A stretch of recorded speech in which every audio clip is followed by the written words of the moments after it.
Oh, that's great. God bless. Wow, we're smart. Well, I was all right, and then I got up.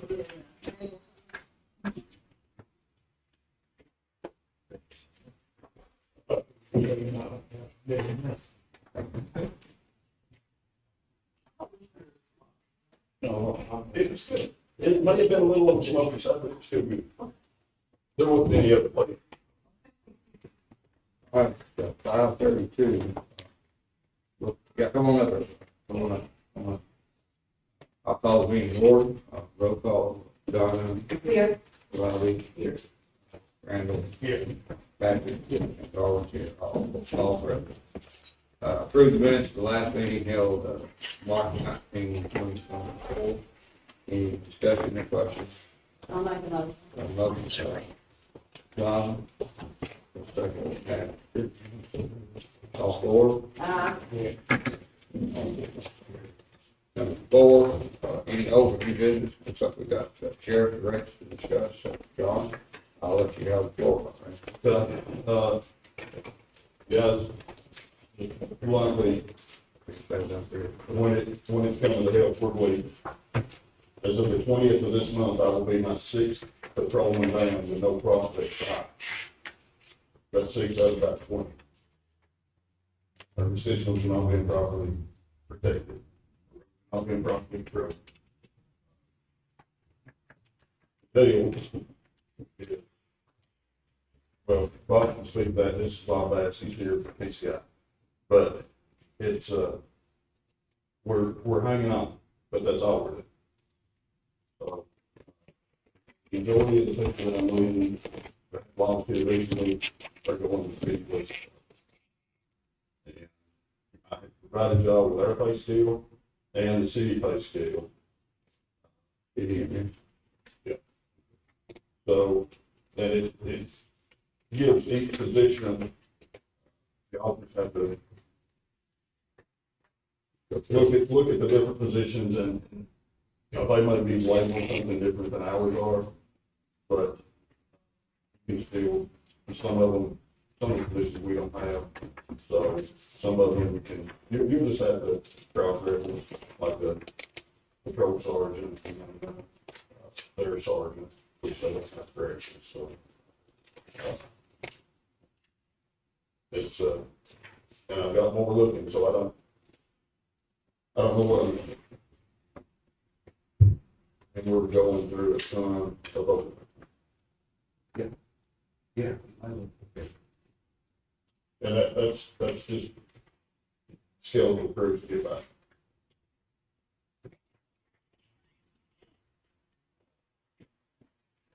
Our scale is set up on a 1% per year raise. Theirs is on a 4. They're starting out at $2.23 an hour or more. So any officers that we had an opportunity to pick up that we look at for them, if they apply to the city, they're going to go to the city. Are the benefits comparable? Very fair. Okay.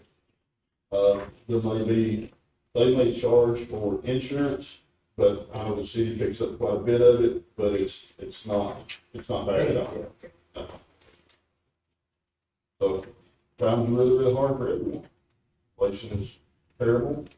Everything's going up, and people are going to go where the money's at. If it was 25 cents, 50 cents differential, and I'm losing people, then I've got a problem in that. But $2.25 more an hour, you know. That's the well, yeah, 2,080 hours a year working, and some of our guys actually work in 12 hours. So it's killing. Said I've got another one, he's going to an agency in Kentucky. The end of the month. The car out there is like 60. Close to that, but once again, that's I'm sorry about the little area. That's a problem here in the road. you didn't say, I didn't. More rural. Well, how's the city coming along? But I like it. Well, last year, they done the tax raise, I don't know how much it was, but I know, and that was when some problems started, because they both played at 18. Ah. And then, of course, this year with the scale, it's went up to 18.3. And they're on a 30-year scale at 4% every year.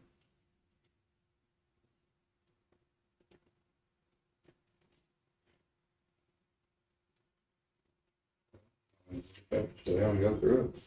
So, I mean, you make your case, I mean, I understand. Thanks for bringing it printed, we can see it. Well, that's the way I got it, right, and then PCI done a site study Okay. at the jail some months ago. You gave me something on that, make it come back, didn't you? Site study, that, yes, that, Okay. we scratched the surface with the PowerPoint, but Bob's here with something a little more. Yeah, well, I'm Bob Bass, Deputy Director, Tennessee Corrections Institute. Thank y'all for letting me come so much. This is Stephanie Harding, and she's been with TCI now, how long? 5 years. 5 years, and formerly of Putnam County, with about 20 years experience. I know she didn't look old enough to have that. So, fortunately, I have about 35 years in this business. But, hey, we did come back and we kind of did an operational assessment. That was early this year or end of last year? The end of last year, early this year, it was going with it. We laid out some pathways and things that we could help with operation out there. And it's an ongoing process. We fix things today, but one of the things we looked at was staffing. And it is, let me tell you this, it is tough all across the state of Tennessee, not just state of Tennessee, United States. It's very befitting I'm sitting here enjoying this conversation with you because this is National Corrections Officer Week right now. There are half a million people involved in that business in the United States.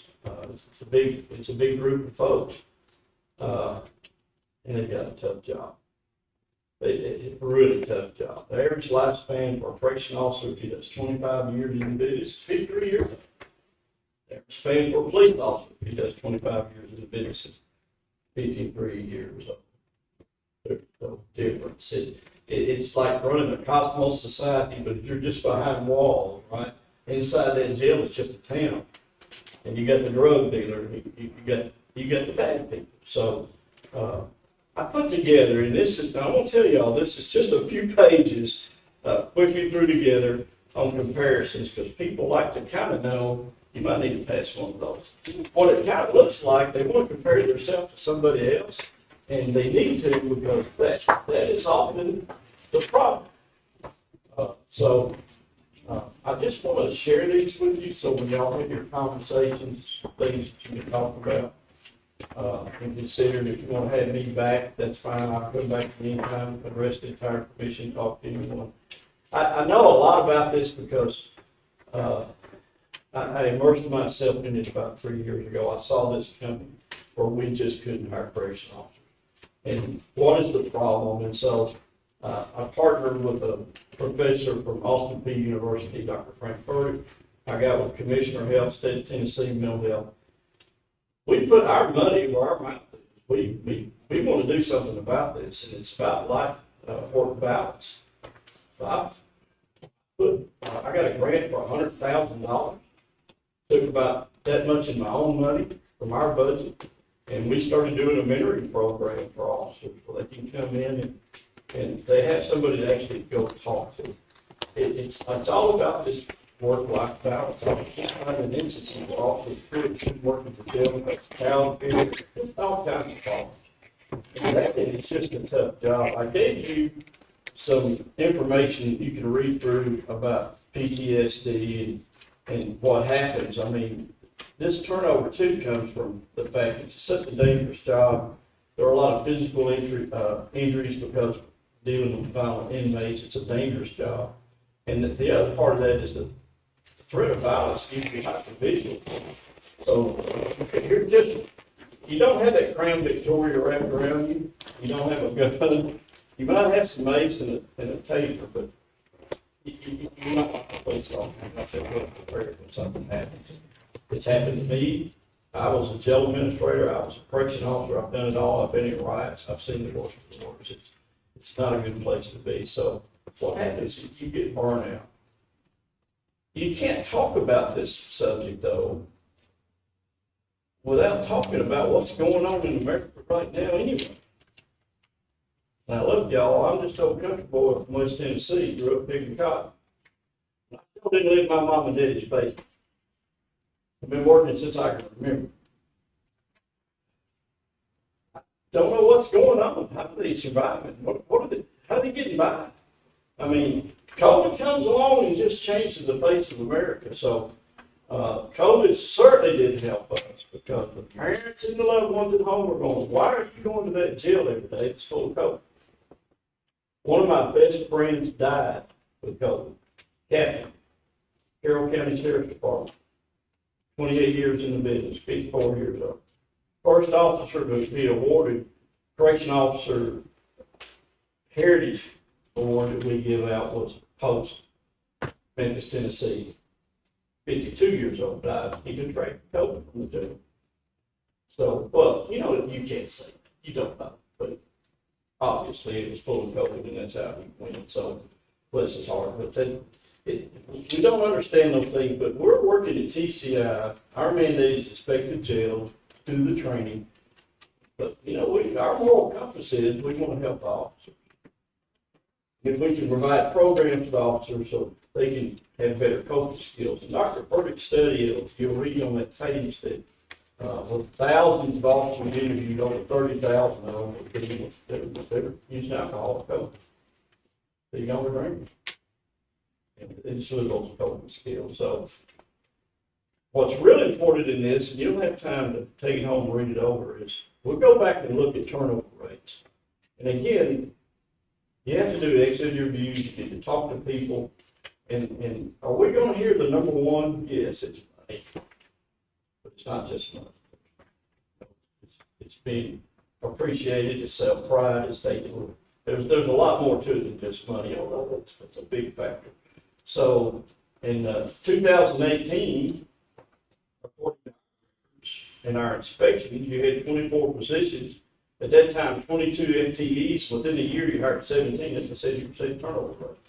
You'll see it on page 3. 2019, nothing. It was just dead even almost. 2020, you had 67% turnover rate. 21, you had 23% turnover rate. 22, you had a 23.8% turnover rate. Last year, 35%. You know, one of the things when I address county commissions, and listen, I appreciate what y'all do. I don't know how you do it. You got to know so much about so many things. But the national studies tell us that 70% of your liability, guess where it's at? Jail. Dead on, yes, sir, 100%. It's at the jail. And we've already paid out Tennessee $9 million to inmates this year. $6 million at one jail, $3 million at another. And when you're talking about staffing, when I say I'm a country boy, we have a standard that says you have to be properly staffed. If you got enough people in there, if you have a fire, you can get them out. That's it. That's real simple. The building's not going to burn. It's made out of concrete, but they're going to burn their mattresses and their sheets, whatever they get their hands on. And Tennessee's famous for that. 1974, over 40 people died in Murray County Jail, Columbia, Tennessee. They included visitors on that Sunday afternoon. So we have a rich history in that. So fire marshal take it really, really, really personal. I think, you know, the correction, the police force, sheriff's office, they've already, nationwide, they've already got a black eye over them. They got a bad name, things going on. Well, thank you for pointing that And out. then we've got, you know, all this other stuff, the type of people that we're having to deal with to try to train are not the same type of people that I consider. And so we've got to figure out how we're gonna keep them on the job. And I don't know how to do that because I'm not over there, but, you know, that's part of the problem. There's not anybody out there that's willing to work either. We do the waivers, so if a police officer committed it can only be a misdemeanor. Same with a correction officer, so every month, about middle of the month, I get with all those folks, they come to our board. Free anybody right now?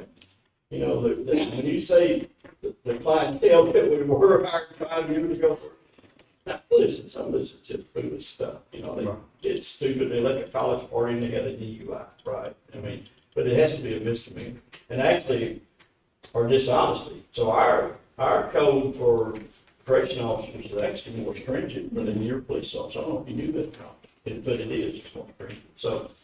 So the black eye and the media loves us. You know, they're really a lot up here. You know, when I was a kid growing up, I respected law enforcement. Yeah, man, and because young people are watching YouTube videos and things like that, they're like, all of a sudden, the law enforcement is not a respected place. You know, when we were growing up, it's like, man, I want to be police. No, you're respected, you're part of the community, you're looked up. And yeah, I think it's going to be worse than second. We gotta find, that's why our moral compass is trying to help, and that's why I'm doing some of the things. And I want correction officers to see this as a profession, and like they should be seeing it. And there's a lot of opportunities out there. I know I started out as low in this business as you can. I worked a road crew. Today I'm deputy director of a state agency, so you just apply yourself and keep your nose to the grindstone and good things will happen. Yes. I would like to mention something right there, since you were talking about hiring people and actually keeping people, the retention part is their training. And you guys do an awesome job at getting your yearly training in, but until you guys are fully staffed, then you can't send people to extra free trainings. And TCI, we've invested a lot into a lot of free to agency training, even travel. So from Overton County, if a couple of your corrections officers wanted to go to a week's class that we're putting on in Davidson County, then we would actually pay the fee, we actually pay for the hotel room, and the only thing the county would actually be responsible for is just the meals, the per diem meals that you're by law. On the gas, right? And the gas, of course. But other than that, we have offered probably 50 classes so far for free, and that just keeps growing. But we completely understand, because we work in corrections, especially county corrections, you can't send people whenever you may be running one less per shift than what you're supposed to have anyways. And so the pay and considerations and stuff like that, that goes a long way. If you're fully staffed and you can actually keep people, then sending them to training, it helps with retention, honestly. Absolutely. Thank you for making that point. It's a good point. Yeah, we putting out millions of dollars. Some of those classes cost $200 and $300. So we are paying that. We're paying the hotel rooms. We're putting our money where our mouth is. We're trying to help. It's part of the good Reform Act, Criminal Justice Reform Act. He appropriated us money for us to do that, and we're spending it wisely. We do have a standard that says in our 465 standards of the jail has to need to be certified. And one of them is the sufficient staff, and I quoted it for you there on page 3. I'll talk more about that in a moment. But here is a comparison. So when you want to do salary comparison, you've got to kind of look at the counties that are touching you. How close is your neighbor? What is your neighbors doing? And your neighbors are having these same discussions we're having on this table. Let's just totally be honest about that. Some have worked through it.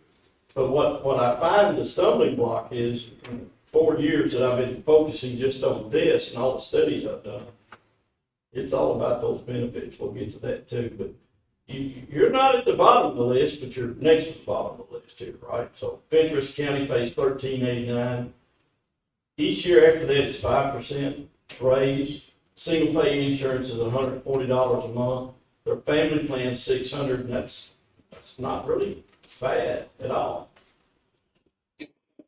Clay County, and they're trying to get a new jail built. We can only bid, yeah, it's there, we'll see, but, about 6 years in the making, but it's fixing to happen, but. You see they do $13 after certification, so that's kind of one of the things we were talking about a second ago. You have a year to get into our training, and then once after you do that, you're a certified correction officer. So once you start, you get 12 months to get that accomplished, so they put that in there, and I've seen that done before, and that's not bad, so they start you out at 12, once you're certified, it goes to $1 more, and then it's 2% annual for each year of service. What's really sad there is single pay, $90 on the insurance, but it's a $6,000 bill. They basically just turn it. And I made a footnote because the sheriff told me that when you see that asterisk, to his knowledge, there's only one county employee, and the mayor agreed. One county employee that's even buying into this plan. One out of all their county employees. Putnam County, y'all know you can't compare apples and oranges, right? Right. I'm pretty sure a penny worth in Putnam County is probably 25,000 more times than what it's worth here, right? And there's a county of 24,000 folks, so, and they just spent $52 million expanding their jail, but they have had their woes.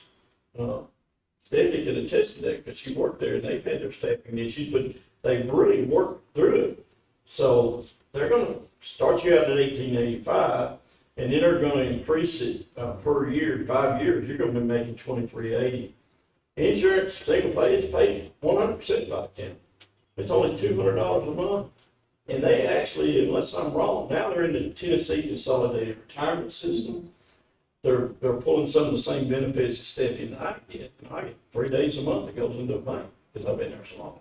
I'm years old, so you heard me. But, longevity speaks to it.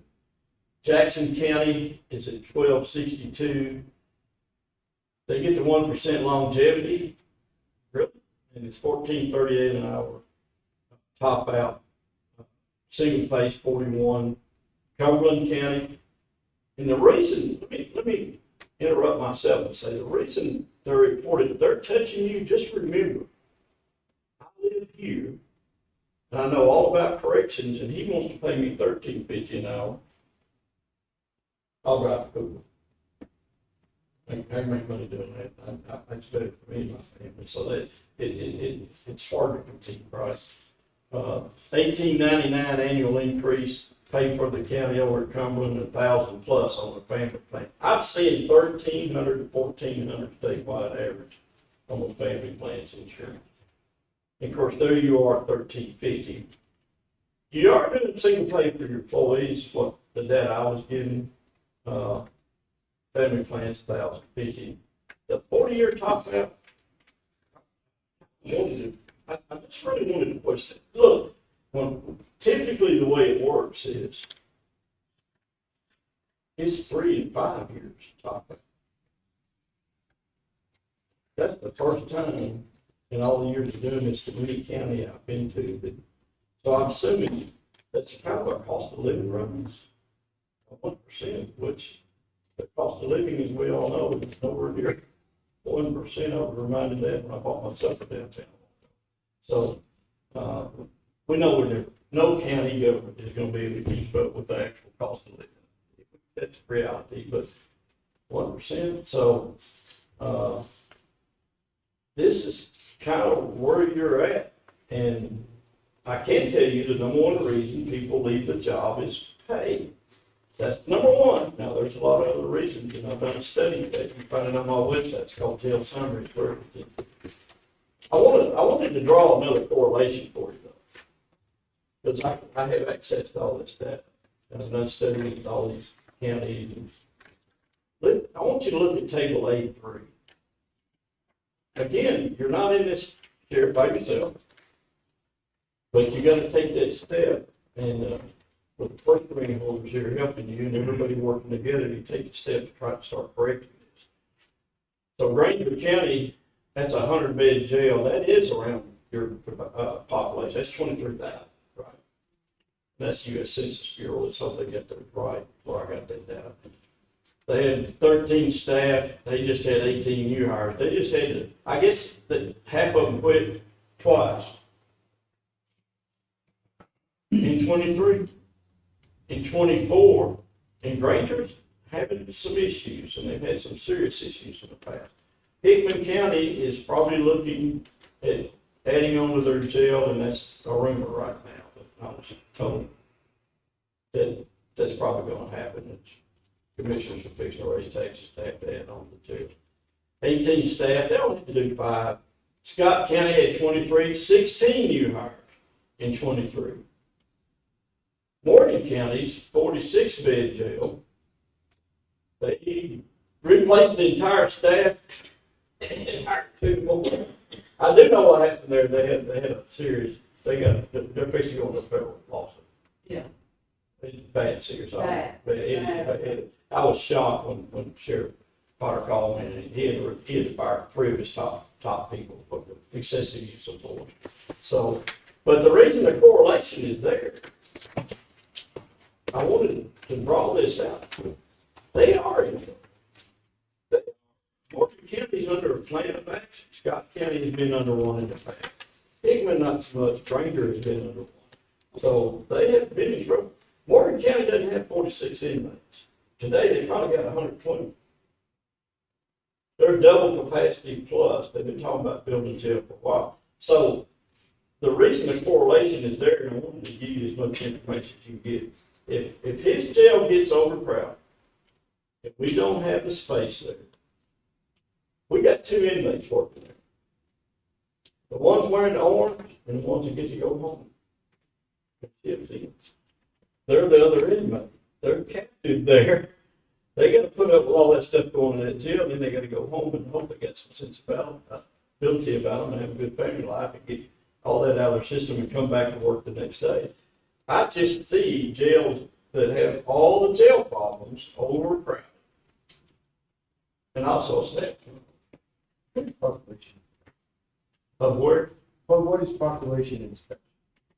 Oh, yeah, thank you, Brett. So when I did the inspection.